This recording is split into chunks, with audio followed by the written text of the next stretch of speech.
नमस्कार, मी प्रशांत आणि आपण पाहत आहात संस्कार न्यूज। काही दिवसापूर्वीच बेटाचे माजी नगराध्यक्ष वैभव पाटील यांनी जिल्हा परिषदेचे उपाध्यक्ष सुहास बाबर यांच्यावर टीका करत आधी तुमच्या खालचा अंधार किती आहे हे तपासण्याचा सल्ला दिला होता। ही घटना ताजी असतानाच कालच घडलेल्या नागेवाडी जिल्हा परिषद शाळेतील पोषण आहारातील घोटाळ्यावरून पुन्हा वैभव पाटील यांनी जिल्हा परिषदेचे उपाध्यक्ष सुहास बाबर यांच्यावर शरसंधान साधले।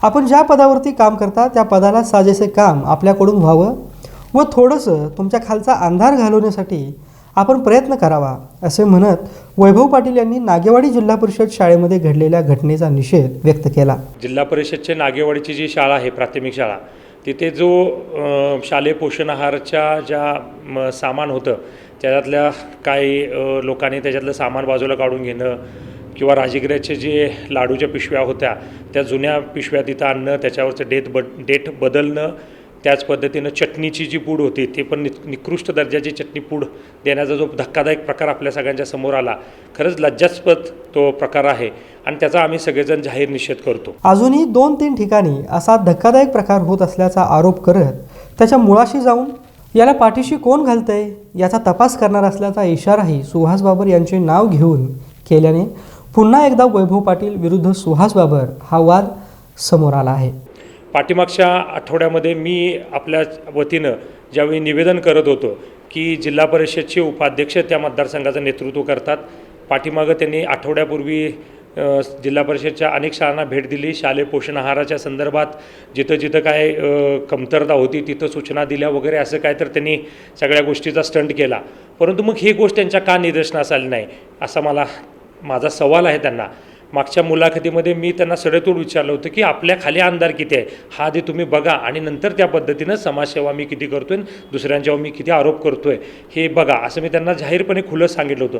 आज पुन्हा एकदा तुमच्या माध्यमातून मी त्यांना खुलं आव्हान देतो की आधी आपण ज्या परिस्थितीत ज्या पदावरती आहोत, ज्या भागाचं आपण नेतृत्व करतो त्या भागामध्ये असले प्रकार घडतात आणि ते सातत्याने घडतात। पुन्हा एकदा हा प्रकार तुमच्याच भागातल्या तुम्ही प्रतिनिधित्व करत असणाऱ्या जिल्हा परिषद गटातच घडतोय आणि नागेवाडी नाही, तसेच अजून 2-3 ज्या गावांची नावं पुढे येत आहेत, वलखड असेल किंवा अजून दुसऱ्या शाळा असतील, त्या सगळ्या शाळा ह्या तुमच्या जिल्हा परिषद गटातल्या आहेत। थोडंसं तुम्ही त्या पदावरती आहे, त्या पदाला साजेसं काम तुमच्याकडून व्हावं असे सगळ्या लोकांची अपेक्षा आहे आणि तुम्ही करता असं तुमचं ठाम मत आहे, तर त्या मताला साजेसं असं काम तिथं दिसत नाही, तर थोडंसं तुमच्या खालचा अंधार घालवण्याच्या दृष्टिकोनातून थोडंसं तुम्ही प्रयत्न करावं।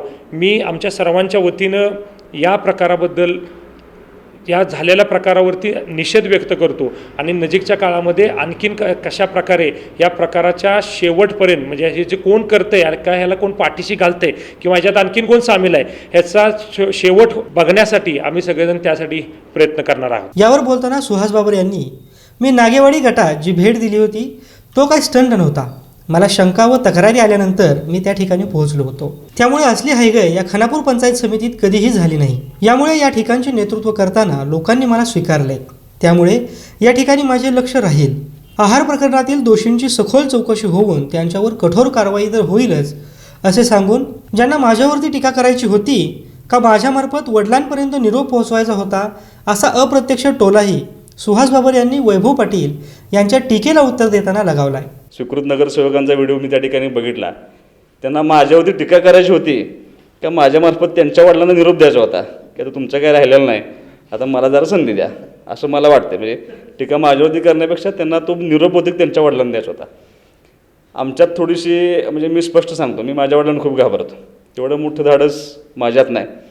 मी खूप छोटा कार्यकर्ता आहे, मी लोकांच्या कामातून आणि मी जेवढं मला शक्य असेल त्या सगळ्या सेवेतून मी इथंपर्यंत पोहोचलेला माणूस आहे। मला असं वाटतं की जरी माझं नाव असलं किंवा त्यांना माझं नाव चर्चेत आणलं असेल तरीसुद्धा मला अजून खूप काम करावं लागेल आणि लोकांनी ठरवलं तर सुहास बाबर 100% योग्य वेळ उभा राहणार, त्यात कुठेही अडचण येणार नाही। मी जी भेट दिली होती तो काही स्टंट नव्हता, मला शंका आल्यानंतर काही लोकांच्या तक्रार आल्यानंतर आम्ही त्या ठिकाणी पोहोचलो होतो, त्यामुळे असली हयगय ह्या खानापूर पंचायत समितीमध्ये कधी झालेलं नाही। मी त्या भागाचं नेतृत्व आज करत नाही गेले, माझं आता हे 7वं वर्ष त्या भागाचं नेतृत्व करते, लोकांनी मला स्वीकारले, ते ह्या माझ्या कामातून लोकांनी स्वीकारले, त्यामुळं ह्या आरोपाचा विषय नाही या, पण ज्या शासनाच्या माध्यमातून हे सगळं येतं ते लाभार्थ्यांच्यापर्यंत पोहोचण्याची जबाबदारी ही खानापूर पंचायत समिती प्रामाणिकपणे पार पाडते। माझ्या माहितीप्रमाणे राजगिराचा लाडू दिला होता तो ऐच्छिक विषय आहे, तो शासन किंवा जिल्हा परिषद त्या ठिकाणी ते देत नसतं. पोषक आहार पूरक असावा, ते पूरक आहार असावा म्हणून त्या ठिकाणी राजगिराचं लाडू देतं, कोण चिक्की देतं, कोण त्यांच्या परिनुसार त्या ठिकाणी ते आहार देत असतो. आणि चटणीच्या विषयामध्ये सुद्धा आम्ही सगळे डिटेल्स घेतलेत. मागच्या 6 महिन्यामधले सगळे रजिस्टर तपासण्याचे आदेश आपण त्या ठिकाणी दिलेले आहेत की ॲक्च्युअल किती माल आला, किती लोकांना आपण तो माल पुरवू शकलो. आणि आजसुद्धा सांगलीला गेल्यानंतर आम्ही आज आमच्या शिक्षणाधिकारी असतील, आमचे अध्यक्ष असतील, आम्ही सगळे एकत्र बसलो होतो आणि ह्या विषयावरती सखोल चौकशी करून जे ह्यामध्ये दोषी असतील, म्हणजे जर तो कंत्राटदार दोषी असेल तर त्याचं ब्लॅकलिस्टमध्ये त्याला टाकावं अशी आमची अपेक्षा आहे, त्याच्यावरती फौजदार दाखल करावी अशी अपेक्षा आहे, त्याला सोडवा किंवा त्याला मदत करा म्हणून ज्या लोकांचे फोन आले असतील किंवा जे त्यात सामील असतील किंवा त्याला वाचवण्याचा जे प्रयत्न करतील त्या सगळ्या लोकांच्यावरती कारवाई ही 100% होणार.